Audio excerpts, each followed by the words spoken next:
La subvocalisation, c'est à la fois la chose qui te ralentit potentiellement le plus dans ta vitesse de lecture, mais c'est aussi, en même temps, la chose qui te permet de mieux comprendre ce que tu lis. Est-ce qu'il existe donc une subvocalisation optimale? Mais surtout, comment tu peux t'entraîner pour y arriver, quel que soit ton niveau? D'abord, si tu penses que subvocaliser, c'est avoir la petite voix que tu as dans ta tête quand tu lis, c'est faux. Tu connais très probablement, et ça se trouve, c'est même toi, quelqu'un qui lit, mais quand il lit, il a besoin de mimer avec sa bouche les mots qu'il est en train de lire. Peu de gens le savent, mais ça, c'est de la subvocalisation. Et on comprend très bien pourquoi ça nous limite tant dans notre vitesse de lecture. Parce que nécessairement, ta vitesse de lecture va se limiter à ta vitesse de diction. C'est logique, si tu étais en train de lire « je pense donc je suis », ton regard peut regarder très facilement « je pense donc je suis » en une seule vision, mais ta bouche et donc ta vitesse de lecture sera limitée à la vitesse à laquelle tu vas être en train de dire « je pense donc je suis ». Cette subvocalisation, qu'on va appeler subvocalisation mécanique, est donc complémentaire de la subvocalisation mentale qui est celle avec la petite voix que tu as dans ta tête. Pour corriger la première, certains utilisent par exemple le chewing-gum, ou alors ils font des bruits avec leur bouche, genre par exemple un « pendant que tu es en train de lire,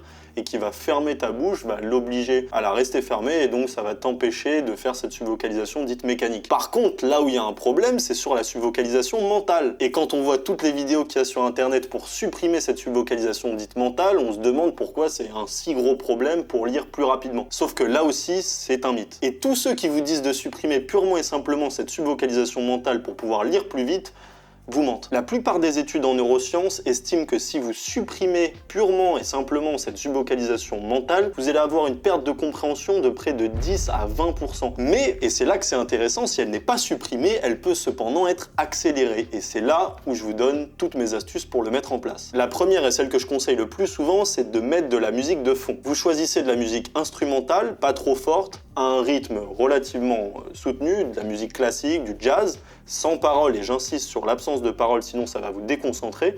Et avoir ça en musique de fond ou dans vos écouteurs vous permettra, ou va en tout cas bloquer cette petite tendance à parler pendant que vous êtes en train de lire. La deuxième idée que j'ai découverte assez récemment, c'est l'utilisation des livres audio. Ce que vous pouvez faire, et vous allez voir qu'en fait sur YouTube, il y en a plein qui sont en libre accès, c'est de vous caler sur un livre audio, d'essayer de mettre le texte, c'est-à-dire les sous-titres, ou si vous avez le texte original en livre, ouvrez simplement à la page à laquelle vous êtes sur votre livre audio. Et ce que vous allez faire, c'est que vous allez mettre en vitesse x2. Ce que ça va faire, c'est qu'à une vitesse x2, vous allez vous rendre compte, et c'est d'ailleurs pour ça qu'on fait de la lecture dite rapide, c'est que quand vous passez à un rythme de vitesse de 250 mots, qui est la moyenne générale des adultes, à environ 400-500 mots, vous allez vous rendre compte qu'il est beaucoup plus difficile, voire même quasiment impossible pour votre voix de suivre ce rythme. C'est ce qu'on a vu tout à l'heure avec la subvocalisation mécanique, celle-ci ne permettant pas, sauf si vous parlez vraiment très rapidement, de vous caler sur une telle vitesse de lecture. Et c'est là que c'est intéressant, c'est que si vous habituez votre regard à se fixer par exemple sur votre livre, mais que la vitesse de l'audio va en x2,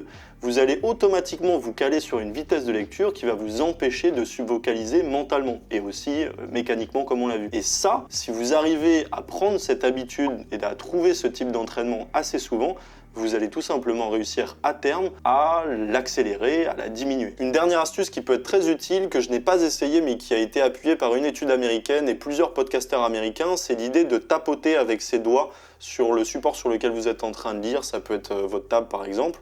L'idée, c'est que ça va distraire votre cerveau et je crois ne va pas vous empêcher de suivre effectivement le récit que vous êtes en train de lire. Apparemment, ça réduit votre subvocalisation, ou en tout cas votre tendance à subvocaliser. Je ne l'ai pas essayé, donc je vous la note ici et si vous essayez, je serai preneur de vos retours. Je vous recommande par contre chaudement les deux premières dont je vous ai parlé, à savoir la musique instrumentale et les livres audio en accéléré.